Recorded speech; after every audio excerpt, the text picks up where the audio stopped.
Genosida 1965-1966, Standar Ganda dan Terorisme Negara. Biarlah pembandaan itu berjalan terus, toh yang dibunuh orang komunis.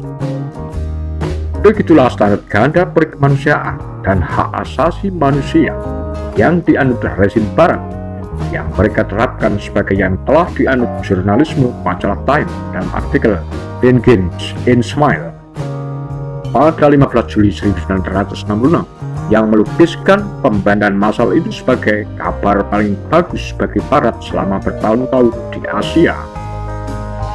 The West best news for years in Asia. Jelakannya standar ganda semacam ini pun masih terus hidup di Indonesia sebagai hasil gelombang fitnah tak berkesudahan, termasuk lewat buku pelajaran sejarah dan upaya cuci otak yang terus-menerus dilakukan rezim Orde Baru selama 32 tahun. Dalam beberapa hal, bahkan sampai saat ini, sering tanpa sadar dianut oleh jutaan rakyat Indonesia, termasuk sejumlah kecil intelektualnya, untuk meletakkan nilai-nilai berkemanusiaan yang adil dan beradab sesuai dengan Pancasila dan ajaran semua agama. Diperlukan daya upaya yang terus-menerus tiada kenal lelah dari semua yang memiliki kesadaran dan kemauan baik dengan memerangi standar ganda tersebut di atas. Untuk itu diperlukan waktu. Barangkali setidaknya setara dengan waktu bercekolnya rezim militer Orde Baru Soeharto, atau bahkan lebih. Menyebarkan nilai luhur sekaligus memerangi kejahatan memerlukan waktu dan daya upaya jauh lebih besar daripada kebalikannya.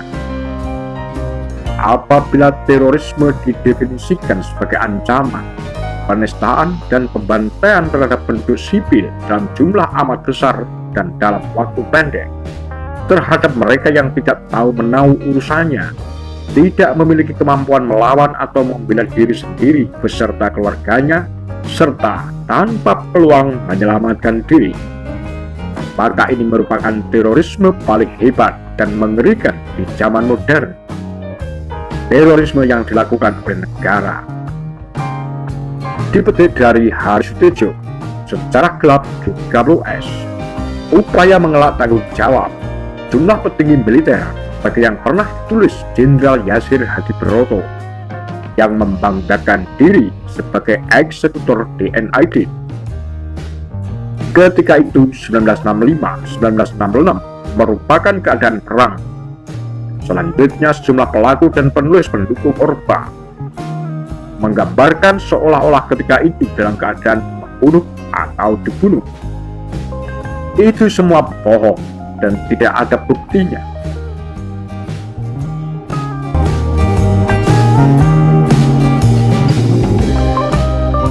Sekedar upaya mengelakkan tanggung jawab agar pembandaan itu sah adanya. Apa ada situasi membunuh atau dibunuh di kamp tahanan dan penjara sebagai yang dipropagandakan untuk penyesatan oleh pendukung rezim Orde Baru agar pembunuhan massal itu dapat diterima sebagai kewajaran? Meski keadaan politik tegang, tetapi situasi relatif aman sebagai yang direkam buku yang populer disebut Cornell Paper yang disusun berdasarkan berita koran Orde Baru sampai dengan Desember 1965. Karenanya, laporan Benedict Anderson dan Doug McFay dinamainya A Preliminary Analysis of the October 1, 1965 Book in Indonesia, published 1971.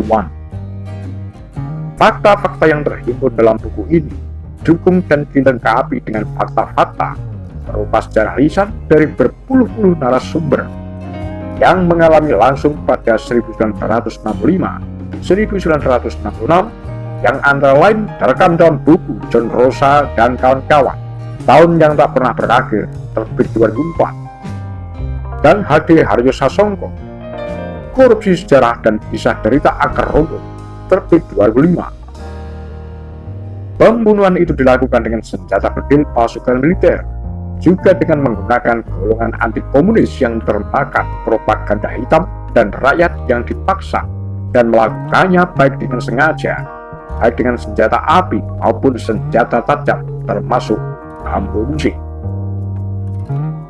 Apapun celoteh mereka, termasuk mencoretnya dari buku-buku sejarah yang diajarkan di sekolah, pembunuhan massal terhadap 1-3 juta rakyat tidak berdosa itu merupakan kejahatan berat terhadap kemanusiaan yang tidak akan dapat dilupakan dengan Jenderal Besar Purnawirawan Soekarno sebagai pelaku tertingginya. Demikian kura-kura Tagar Lampisu.